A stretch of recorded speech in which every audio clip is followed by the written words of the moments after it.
Bismillahirrahmanirrahim। تو یہ سیریز ہے اسلامی تاریخ کا رخ متعین کرنے والے واقعات، events that shaped Islamic history. اس کا آج کا موضوع ہے فتح قسطنطنیہ۔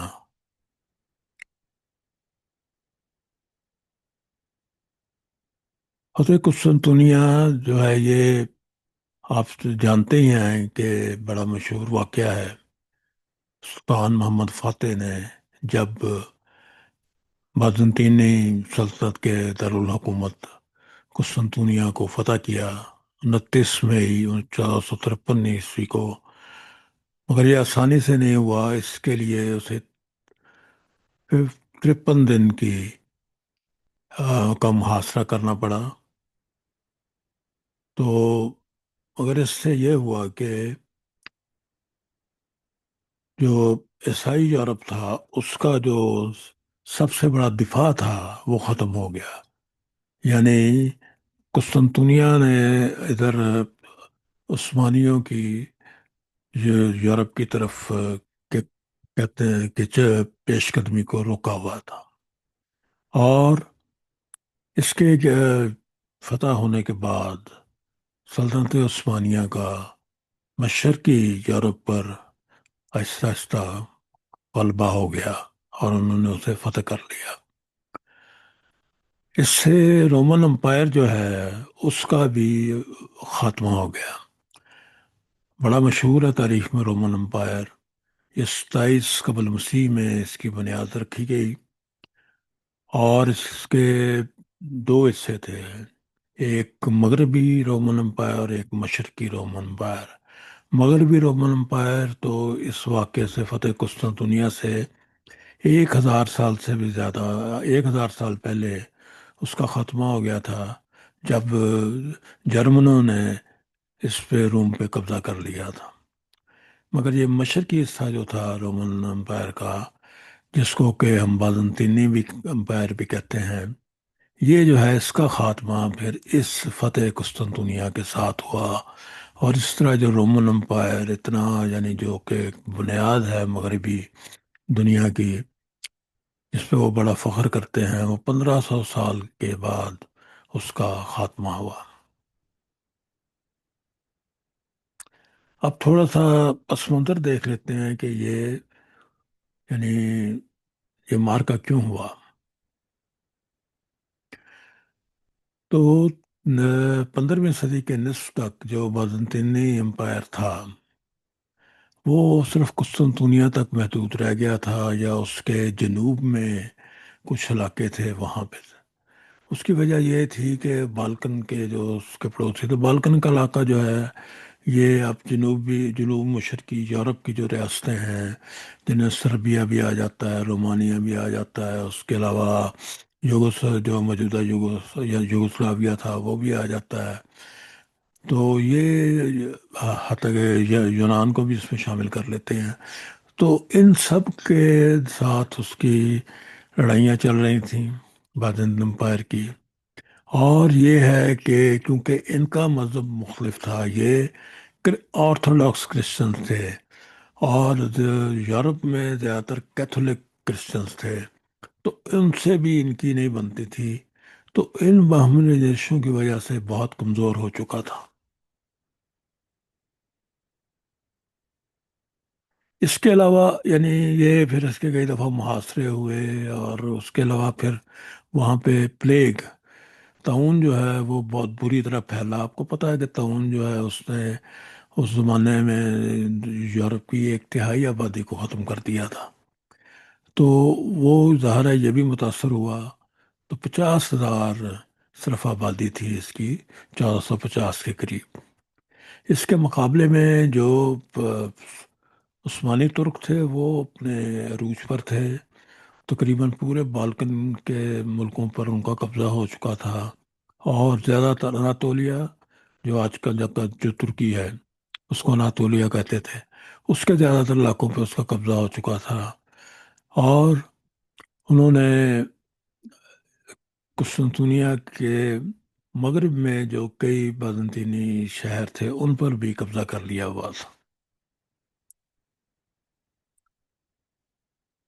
اچھا، یہ تو تھیں کہ زمینی حقائق، مگر یہی نہیں، اس میں اس کو فتح کرنے میں، قسطنطنیہ کو فتح کرنے میں ایک اور چیز بھی بڑی اہم تھی۔ حضرت محمد صلی اللہ علیہ وسلم نے بس نے پیشین گوئی کی تھی کہ یقیناً ویرلی یو شل کانکر کنسٹینٹینوپل، یقیناً تم قسطنطنیہ پر قبضہ کرو گے۔ What a wonderful leader will that leader be and what a wonderful army will that army be. اور وہ کتنا زبردست حیران کن سپہ سالار ہوگا جو یہ کام کرے گا، اور وہ فوج کتنی شاندار ہوگی جو یہ کام کرے گی۔ تو یہ حضرت محمد صلی اللہ علیہ وسلم کی پیشین گوئی تھی، جس کی وجہ سے آ، بہت یعنی مسلمانوں کا خواب تھا کہ کسی طرح اس پہ قبضہ کیا جائے۔ اس سے پہلے سلطان مراد دوم نے 1422 عیسوی کے قریب یہاں پہ محاصرہ کیا اسے فتح کرنے کے لیے، مگر اس کے پھر مملکت میں کسی جگہ بغاوت ہو گئی تو اس کو واپس جانا پڑا۔ اب یہاں پہ وہ یہ جو سلطان محمد فاتح ہے، اس کی عمر صرف 21 سال تھی، مگر اس نے اپنے باپ کے مشن کو پورا کرنے کا بیڑا اٹھایا۔ تو اس نے ہنگری کے ساتھ معاہدہ کیا، امن معاہدہ، اور وینس کے ساتھ امن معاہدہ کیا۔ یہ جو ہے یہ یعنی ایک قسم کا ان کے زیر اثر ہی علاقے تھے عثمانیوں کے۔ پھر اس کے بعد اس نے ایک آبنائے باسفورس، آپ جانتے ہیں آج کل بھی جو ہے یہ استنبول کا شہر دو حصوں میں بٹا ہوا ہے، بیچ میں آبنائے باسفورس ہے، اور ایک مشرقی حصہ ہے بڑا، اور ایک مغربی حصہ ہے جو کہ یہ کسی زمانے میں قسطنطنیہ ہوتا تھا۔ تو وہاں پہ یہ اس کے جو سب سے تنگ جگہ تھی، وہاں پہ اس نے ایک طرف اس کے ایک قلعہ بنانا شروع کر دیا، اور اس کے بالکل اپوزٹ سائڈ پہ اس سے پہلے ہی اس کے کیا کہتے ہیں پردادا باجدید اول نے ایک قلعہ بنایا ہوا تھا، جس کو انادولو حصاری فورٹریس کہتے تھے۔ یعنی اب اس تنگ جگہ پہ کہ دونوں طرف قلعے بن گئے، اور اس طرح سے ان کے عثمانیوں کے بیرہ اسود اور بیرہ روم کے درمیان آمد و رفت ان کے مکمل کنٹرول میں آ گئے۔ یہ دیکھیں اس ڈرائنگ میں یہ بتایا ہوا ہے، یہ آپ دیکھ سکتے ہیں کہ ایک طرف ایک قلعہ نظر آ رہا ہے، وہ ذرا دور ہے، اور دوسری طرف یہ ایک اور قلعہ نظر آ رہا ہے۔ تو اس نئے قلعے کو انہوں نے نام بوگاس کسن دیا، جس کا مطلب ہے اسٹریٹ بروکر، یعنی اور تھروٹ کٹر، یعنی کسی کا گلا پکڑنے والا۔ مقصد یہ ہے کہ یہاں سے ان کی مرضی کے بغیر کوئی آمد و رفت نہیں ہو سکتی تھی۔ اچھا، اب تھوڑا سا آگے جا کے بھی یہ نقشہ دوبارہ دیکھیں گے، میں اس وقت تھوڑا سا آپ کو، تاکہ آپ کی اورینٹیشن ہو جائے۔ یہ گولڈن ہارن کا لفظ لکھا نظر آ رہا ہے آپ کو نیلے رنگ کا، تو یہ جو ہے یہ وہ جگہ ہے جہاں پہ آج کل گلاٹا برج ہے، یعنی جو دونوں حصوں کو استنبول کے ملاتا ہے۔ تو یہ بڑی ایک اہم جگہ تھی، اس کو ذرا ذہن میں رکھیں۔ پھر نیچے یہ نیلا لکھا ہوا ہے سی آف مرمرا، تو یہ جو ہے یہ بھی ایک بڑی اہم جگہ تھی۔ تو یہ جو پورا جو ایریا یہ دکھایا ہوا ہے انہوں نے، یہ قسطنطنیہ کا ہے، یہ قسطنطنیہ ہے۔ تو اس کی میں زیادہ تفصیل میں نہیں جاؤں گا، انہوں نے یہ پورا جنگ کا نقشہ بتایا ہوا ہے، ضرورت پڑی تو آگے جا کے میں بات کرتا ہوں۔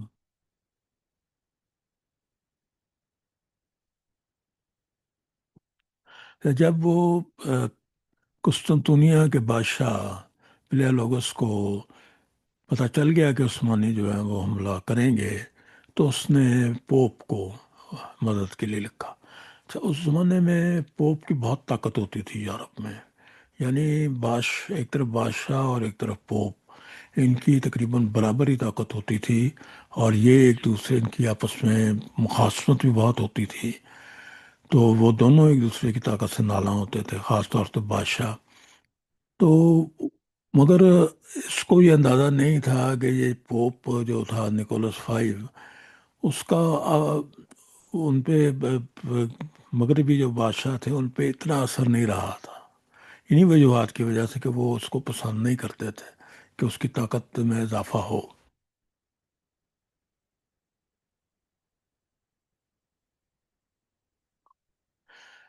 اب جب اس کو کسی طرف سے مدد ملنے کا امکان نہیں رہا، تو اس نے یہ کیا کہ اس نے گولڈن ہارن کے اوپر ایک زنجیر باندھ دی.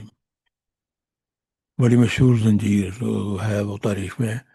تو وہ تو جو ہے وہ لکڑی کے گٹھوں کے اوپر تھی، تیرتی، اور اتنی طاقتور تھی کہ وہاں سے کوئی ترک جہاز گزر نہیں سکتا تھا. تو یہ ایک بڑا دفاع تھا.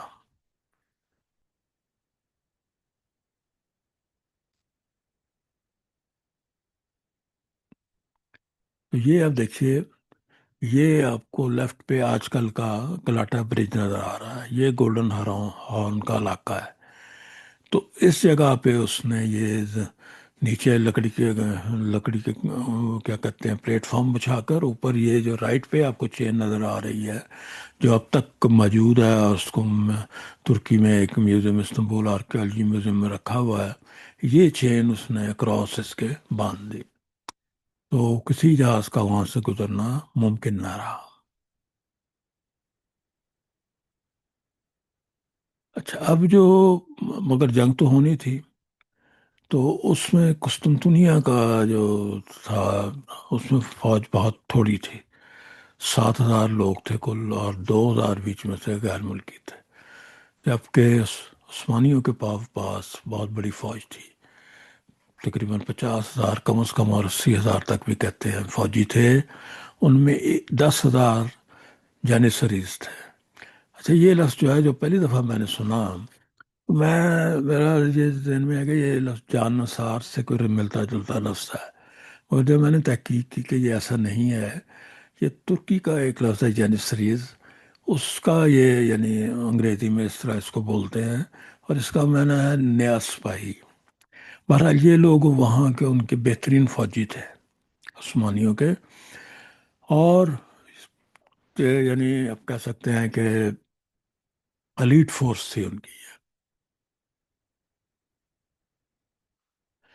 اس کے علاوہ مگر ایک بات تھی کہ قسطنطنیہ کی فصیلیں بہت ہی مضبوط تھیں. پورے یورپ میں سب سے مضبوط فصیلیں قسطنطنیہ کی تھیں. یعنی اس کی فصیلوں کی لمبائی 4 میل تھی، اور ان کی یعنی 2 دیواریں تھیں آگے پیچھے، اور ان کے باہر ایک خندق کھودی ہوئی تھی جس میں بوقت ضرورت پانی بھرا جا سکتا تھا. تو اندر والی جو دیوار تھی وہ 40 فٹ اونچی تھی، اور اس کی موٹائی 16 فٹ تھی زمین پہ. تو دیکھیں یہ کتنی مضبوط فصیلیں تھیں. اور پچھلے 1,000 سال میں، یعنی وہ نئی نہیں تھیں، 1,000 سال پہلے کی بنی ہوئی تھیں، تو ان کو آج تک کوئی توڑ نہیں سکا تھا. تو یہ ان کا سب سے بڑا دفاع تھا. تو یہ آج کل ان کو دوبارہ بنا دیا گیا ہے. تو یہ آپ دیکھیں کہ یہ کتنی مضبوط فصیلیں ہیں. ان میں اب بڑی جو اندر والی دیوار ہے، پھر باہر والی دیوار ہے، بیچ میں ٹاور بنے ہوئے ہیں. تو یہ تو پھر جب انہوں نے یہ دیکھا کہ، اور اس کے علاوہ ایک سمندر کے کنارے گولڈن ہارن سے لے کے سی آف مرمرا جو ابھی میں نے آپ کو دکھایا تھا، وہاں تک 5 میل لمبی ایک دیوار اور تھی، اور جو کہ 20 فٹ اونچی تھی. تو یہ یعنی دفاع بڑا مضبوط تھا. فوج ان کے پاس کم تھی مگر دفاع بہت مضبوط تھا. اب سلطان کی حکمت عملی سیدھی سادی تھی. وہ یہ تھی کہ وہ قسطنطنیہ کا ہر طرف سے مکمل محاصرہ کر لے گا تاکہ انہیں کوئی مدد نہ پہنچ سکے، کوئی کھانے پینے کا سامان نہ پہنچ سکے، اور اپنے توپ خانے کے ذریعے جو بہت مضبوط تھا اس کو آگے دے کر آئے گا، ان کی دیواریں جو ہیں وہ ان کو توڑنے کی کوشش کی جائے۔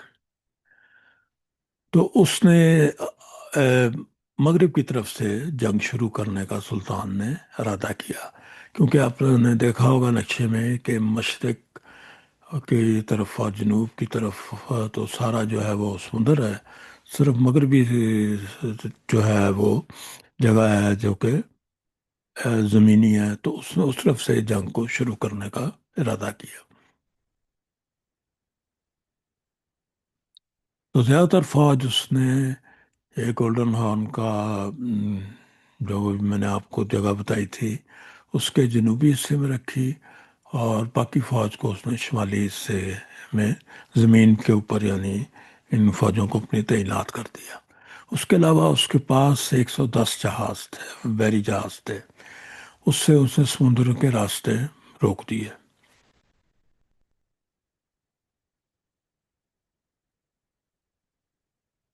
مگر یہ جہاز جو ہیں یہ گولڈن ہارن میں نہ داخل ہو سکے، کیونکہ وہاں پہ تو زنجیر بندھی ہوئی تھی، اور جب تک یہ وہاں پہ داخل ہو کے بالکل قسطنطنیہ کے قریب دیواروں کے قریب نہ پہنچ جاتے تو وہ حملہ کامیاب نہیں ہو سکتا۔ اب سلطان نے ایک عجیب و غریب فیصلہ کیا۔ اس نے یعنی اتنا بڑا فیصلہ اچانک کرنا ایک حیرت انگیز بات ہے۔ اس نے گلاٹا کے علاقے میں، وہی جو یعنی مشرقی ترکی میں جو گولڈن ہارن کے ساتھ حصہ ملتا ہے اس کو گلاٹا کہتے ہیں، وہاں پہ اس نے مٹی کے وہ لکڑی کے تنوع جو ہیں، لاگس جو ہیں، ان کو بچھا کر ایک سڑک بنا دی، اور اس کے اوپر جانوروں کی چربی جو ہے وہ چڑھا دی، اور ان کے اوپر سے پھر مزدوروں نے جہازوں کو رسوں کے ذریعے کھینچ کے وہ جو ہے وہ دوسری طرف گولڈن ہارن کے شمال میں لے اپنے جہازوں کو لے گئے۔ اس طرح سے وہ چین کا بیریئر تھا وہ بے معنی ہو گیا۔ یعنی کہ اتنا بڑا واقعہ ہے، میں جو ہنیبال نے جو اپنا ایلپس کے اوپر برفوں کے اوپر سے ہاتھی گزارے تھے، میرا خیال ہے اس سے بڑا فوجی کارنامہ ہے۔ تو یہ آپ دیکھ سکتے ہیں کہ یہ جو درمیان میں ہرے رنگ کا ایرو بنا ہوا ہے جس پہ لکھا ہوا ہے روٹ آف ہارڈ شپس، تو یہاں سے اس نے اپنے جہازوں کو اہ، ادھر سے مشرق سے لے کے وہ مغرب سے تک گولڈن ہارن میں جا کے اس نے چین کے پرے جو ہے جا کے ان کو اتار دیا۔ یہ تصویر کشی کسی نے کی ہوئی ہے اور بڑی خوب کی ہوئی ہے کہ کس طرح جہازوں کو اس لکڑی کے گٹھوں کے اوپر سے گزارا گیا۔ یہ کوئی آسان کام نہیں تھا، اور اس کام کو راتوں رات کرنا یہ اور بھی ایک حیرت انگیز بات۔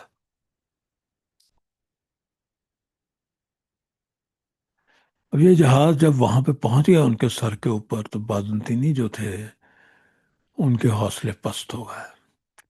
انہوں نے 28 اپریل کی رات کو کوشش کی کہ کس سے وہ جو جہاز وہاں پہ ابھی پہنچ چکے ہیں، باقی ابھی آ رہے تھے، ان پہ حملہ کریا جائے۔ انہوں نے آگ پھینکی ان کے اوپر۔ ان کی آگ کی بھی داستان بڑی دلچسپ ہے، مگر وہ بات لمبی ہو جائے گی۔ تو بہرحال وہ مگر عثمانیوں نے انہیں شکست دے دی، اور وہ واپس جانے پر مجبور ہو گئے اپنے قلعے میں۔ اب انہوں نے دیکھا کہ یہاں تک تو پہنچ گئے ہیں عثمانی، تو انہوں نے پھر جو اپنے سمندر کے کی دیواریں تھیں اپنی فوجوں کو انہیں وہاں بھی بھیجنا پڑا، تاکہ وہاں سے ان کا عثمانی کے راستے کو روکا جا سکے۔ تو ان کی مزید تعداد فوج کی کم ہو گئی شہر کے اندر۔ اب شہنشاہ کو نظر آ رہا تھا کہ اب فتح دور نہیں ہے، تو اس نے اپنے ایک سفیر کو بھیجا قسطنطنیہ میں، اور بادشاہ کو یہ آفر کی کہ اگر وہ شہر اس کے حوالے کر دے تو نہ صرف یہ کہ وہ محاصرہ ختم کر دے گا، بلکہ ان کی پوری یعنی حفاظت کی بھی ذمہ داری لے گا۔ مگر بادشاہ اس پہ نہ مانا، اس نے یہ کہا کہ میں آپ کو ٹیکس جو ہے وہ اس کی وہ زیادہ بڑھانے کو تیار ہوں، اور جو اب تک آپ نے قلعے وغیرہ زمینیں جو اب تک قبضہ کی ہیں اس ارد گرد قسطنطنیہ کے، وہ بھی میں آپ کی مانتا ہوں، مگر میں شہر خالی نہیں کروں گا۔ تو اب اس کے علاوہ کوئی چارہ نہیں تھا سلطان کے پاس کہ وہ اب مکمل ہم یعنی فل اسکیل اٹیک کرتا ہے۔ تو اس نے دیواروں کے اوپر بمباری کرنی شروع کر دی اپنی توپوں کے ساتھ، اور اس میں وہ توپیں کتنی بڑی تھیں، کتنی زبردست تھیں، اور یہاں پہ ان سے بڑی غلطی ہوئی تھی یورپین سے یا قسطنطنیہ والوں سے، کہ انہوں نے اندازہ نہیں لگایا تھا کہ ان کے پاس اتنی طاقتور، عثمانیوں کے پاس اتنی طاقتور توپیں ہیں۔ آپ دیکھیے گولے کا وزن 500 کلو گرام تھا، اور یہ وہ توپ اتنی بڑی تھیں کہ انہیں 1 میل کے فاصلے تک پھینک سکتی تھی۔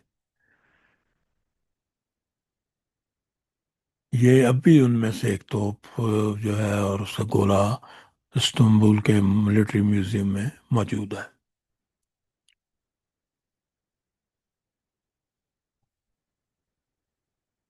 تو یہ توپوں سے پھر وہ جو ہے وہ شہر کا جو ہے تو کیا کہتے ہیں دیواریں جو ہیں ان میں شگاف پڑ گئے، اور بادشاہ نے پیش قدمی شروع کر دی ادھر اس شہر کی طرف قسطنطنیہ کے۔ تو یہ اس زمانے کی تصویر بنائی ہوئی ہے، فاسٹو دا نیرو کوئی مصور تھا کہ یہ اس شہر جو ہے یہ بادشاہ پیش قدمی کر رہا ہے قسطنطنیہ کی طرف، اور بیچ میں وہ آپ کو ایک بڑی توپ بھی نظر آ رہی ہے جس کو انگریز اب بمبارڈ کے نام سے یاد کرتے ہیں، کینن سے ایک بڑی چیز۔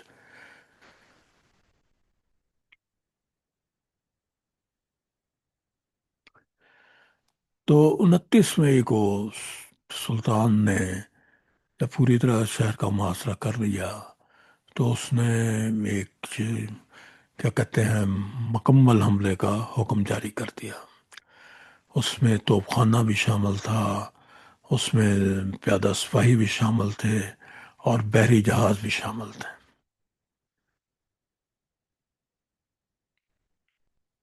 تو پہلی جو کوششیں تھیں شہر میں داخل ہونے کی، وہ ان میں ناکامی ہوئی، کیونکہ وہ شہر والے جو قسطنطنیہ کی فوجیں تھیں انہوں نے بہت شدید مزاحمت کی۔ تو یہ یعنی اسی زمانے کا نقشہ بنایا ہوا ہے کہ اس طرح سے یہ منظر تھا اس وقت۔ پھر سلطان نے ایک تیسرے حملے کا حکم دیا جس میں کہ اس نے ذاتی 3,000 ایلیٹ جو تھے فوجی جینیسریز انہیں کہا کہ وہ حملہ کریں۔ ان میں سے ایک گروپ جو ہے وہ جو دو دیواروں کے درمیان ٹاور میں نے آپ کو دکھایا تھا، ایک ٹاور کے اوپر پہنچنے میں کامیاب ہو گیا۔ اس جنگ میں جو قسطنطنیہ کی فوجیں تھیں ان کا جو کمانڈر تھا گسٹینیانی، وہ مارا گیا، اور اس کی وجہ سے اس کی فوج میں کنفیوژن پیدا ہو گیا، ان کے حوصلے پست ہو گئے۔ سلطان نے جب یہ دیکھا کہ فتح قریب ہے تو اس نے اپنی ایک اور ریجمنٹ جو ہے جنیسریز کی وہاں بھیج دی مدد کے لیے، اور اس طرح سے اندرونی دیوار جو کہ بڑی دیوار تھی وہ بھی جو ہے وہ بھی فتح ہو گئی، اور شہر میں داخل ہونے کے یعنی ہونا ممکن ہو گیا۔ جب ایک دفعہ شہر میں داخل ہو گئے تو فوجوں میں کوئی مقابلہ ہی نہیں تھا، تو وہ تمام قسطنطنیہ کی فوجی جو ہے وہ فوری طور پہ ان کا صفایا ہو گیا۔ بادشاہ جو ہے اپنی فوجوں کے ساتھ لڑتا رہا، اور انہی کے ساتھ لڑتے لڑتے وہ مارا گیا۔ اور جب قسطنطنیہ پہ قبضہ ہو گیا تو سلطان خود جو ہے وہ یعنی پھر وہ اس کے شہر کے اندر داخل ہوا گھوڑے پہ بیٹھ کے۔ سب سے پہلے وہ ہیگیا صوفیہ کے گرجے پہ گیا، عظیم گرجے پہ جو کہ ساری دنیا کا سب سے بڑا گرجا تھا، اور اس نے اسے مسجد میں تبدیل کرنے کا حکم دیا، جس کا نام ایا صوفیہ ہے۔ اس کے اوپر آج کل بھی آپ نے سنا ہوگا کہ اس کو ابھی پچھلے دنوں دوبارہ مسجد میں تبدیل کر دیا گیا، پہلے یہ میوزیم کی شکل میں رہا ہے کچھ عرصہ۔ تو بہرحال، مگر اس نے جو گریک آرتھوڈکس چرچ تھا، یعنی وہ مذہب جس کو کہ کچھ دنیا والے مانتے تھے، ان کا جو چرچ تھا بڑا، اس کو اس نے کچھ نہیں کہا، اسی طرح ہی رہنے دیا۔ پھر اس نے وہاں پہ نماز ادا کی اور حکم دیا کہ لوٹ مار نہ کی جائے، اور اس طرح سے اس کی قسطنطنیہ پر فتح مکمل ہو گئی۔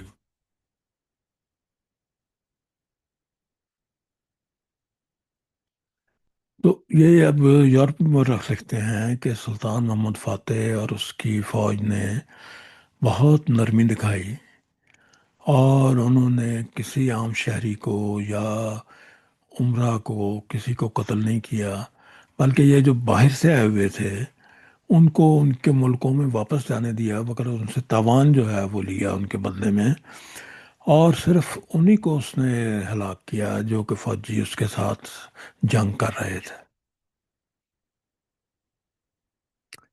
اب یہ خبر پوری اسلامی دنیا میں پھیل گئی ہے۔ اس زمانے میں آج کل کے تو بلاگ ذرائع نہیں تھے، مگر پھر بھی بہت تیزی سے یہ خبر پھیلی، اتنی بڑی خبر تھی، اور ہر طرف خوشی پھیل گئی کہ حضرت محمد صلی اللہ علیہ وسلم کی پیشین گوئی صحیح ثابت ہوئی ہے۔ تو شریف آف مکہ جو ہے، اس وقت مکہ کا جو حاکم تھا، اس نے سلطان کو خط لکھا، تو جس کے الفاظ تھے: the one who has added Islam and the Muslim, the sultan of all kings and sultan, یعنی ان الفاظ میں اس نے اس کی توصیف کی کہ تم وہ ہو جس نے اسلام کی مدد کی، مسلمانوں کی مدد کی، اور تم تمام بادشاہوں اور سلطانوں کے سلطان ہو۔ تو اس ویلاگ کی تیاری میں یہ ریفرنسز تھے جو میں نے استعمال کیے۔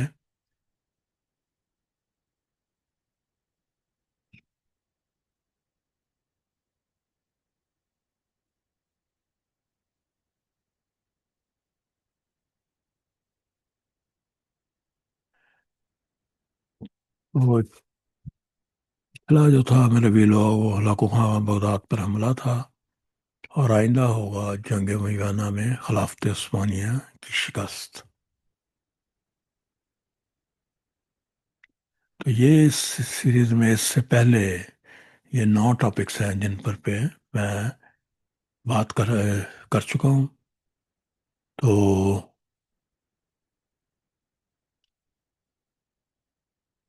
یہ ایک دوسری سیریز میری چل رہی ہے۔